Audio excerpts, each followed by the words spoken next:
Joe Rogan. Incredible. Unbelievable. Yep. When you hired him? Mm-hmm. Yeah. What year? Shit. I mean, he literally was doing Fear Factor when I hired him. So when we bought the UFC, the company was based in New York. So I jumped on a plane, flew out to New York, and started cleaning out the old offices. I was emptying all these boxes and sending shit to Vegas that I thought I needed to keep from the office.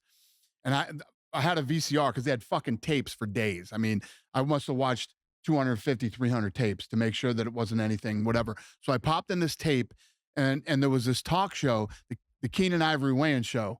The oldest Wayans brother had his own talk show. Yeah. And they had Joe Rogan on there. And Joe Rogan was talking about, and I knew Joe Rogan from Fear Factor, that I would watch on TV.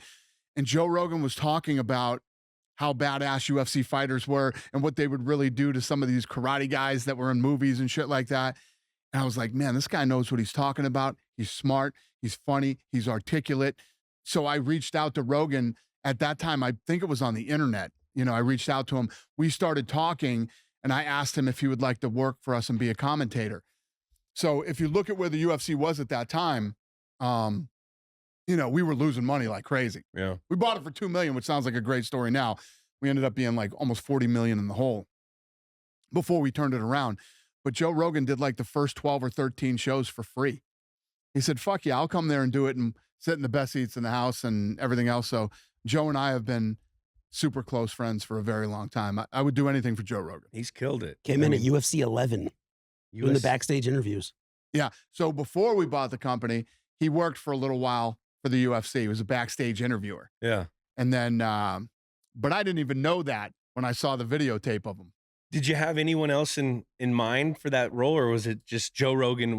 So when I came in, I sort of took over all the production and revamped all the, the commentators and who was going to interview. So, if you look at our production now, it's fucking flawed. Our production is so on point, but it took 23 years to get there. Yeah, I mean, it takes a lot of time to refine routines, and you're 100%. Constantly still doing it. I bet 100%. Yes, we're still evolving. When you green, you grow. When you ripe, you rot. That's what my dad used to tell me. Was your dad a football coach? Yeah, he was. Yeah, it sounds like it. Yeah, he was a fucking